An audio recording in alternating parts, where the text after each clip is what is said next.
The Knicks postgame show is presented by Tri-State Audi. Visit your Tri-State area Audi dealer today. What a game tonight in Portland. Denny Avdia here in overtime with Portland down 1. Gets it back, makes it, turns into a three-point play. So the Knicks are down 2. Mikal Bridges inbounding. It's their last chance in overtime, down 1. Mikal Bridges for 3, and the Knicks win at the buzzer. Mikal Bridges and the Knicks beat Portland 114 to 113. 42 lead changes, the most in a game in the league this year. The largest lead any team had all night was 8 points. What a game. Our Delta MSG Studios, Bill Pito along with Alan Hahn. Mikal Bridges started the day saying that the bench guys should get more minutes. It's a good thing Mikal Bridges got a lot of minutes tonight because he was the hero. The offense ran through him, and he was the hero when the game was on the line. What a day he's had, right? Like, expresses his opinion about minutes and about the allocation of them and using bench players more and whatever. And Tom Thibodeau pushes back and says, my wing player's going to play a lot because I need him out there, especially for defense.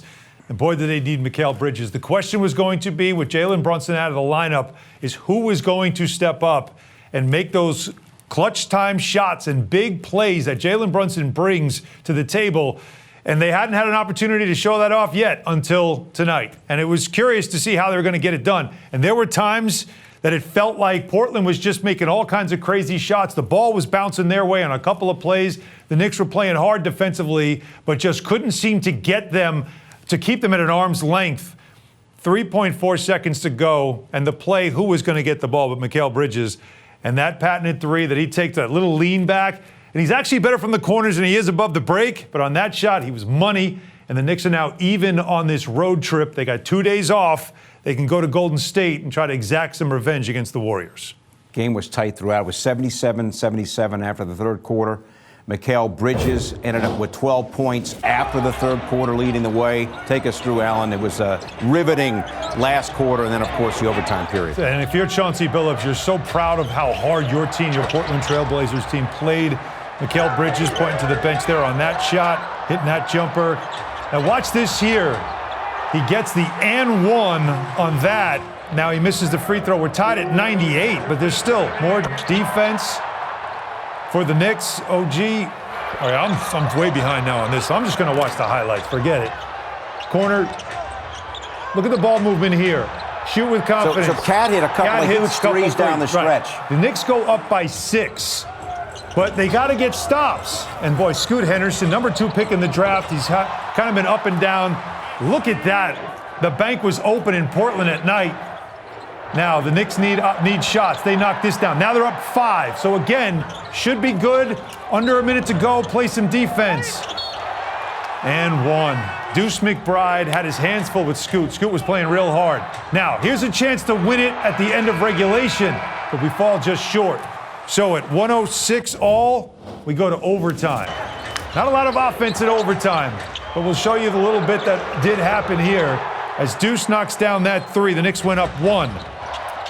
Now, the Knicks do get a stop. You need to get a rebound, but no.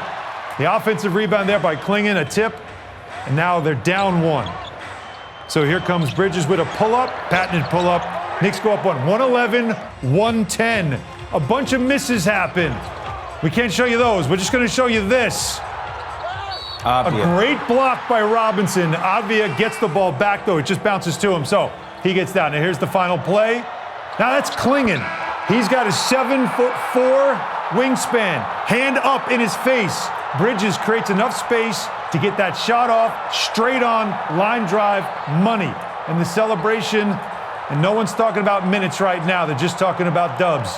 The Knicks get a huge road win to even this road series now they're on. Road trip is now 2 games wins, 2 games losses, with 1 more to go to see if they can make this a winning road trip without their captain. Look at the numbers. Portland outboarding the Knicks 52-38. We talked about their size, and yet the Knicks won the battle points in the paint. Well, the biggest is the bottom. Points off turnovers. Think about that. 25 turnovers by the Blazers. The Knicks turn them into 31 points. Massive. And you see the lead changes.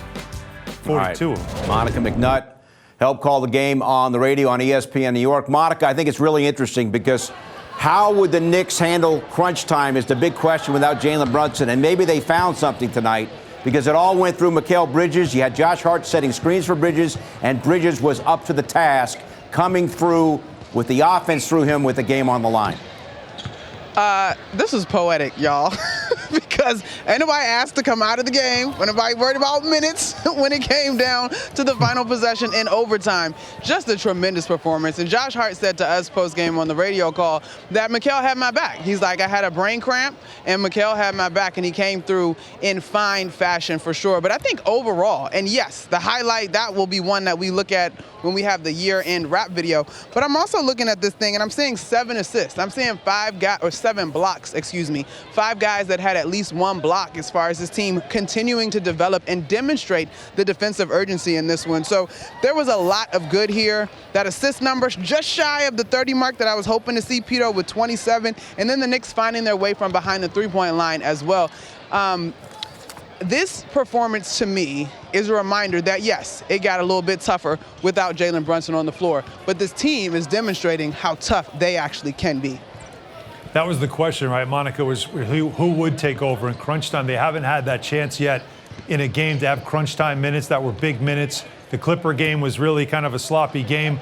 Karl Anthony Towns tried to take over that game, missed a couple of shots. In this one, it seemed like he knocked down 2 threes that felt like, okay, he's going to be clutch. He just gave him a big lead, but they couldn't hold it. Mikal Bridges, though, ends up being the guy. They were calling his number a lot in pick and roll. What was the difference, really, in the little change I thought they made with Josh Hart while they were leaving him open? They made him the screener for Bridges, and I feel like that changed everything.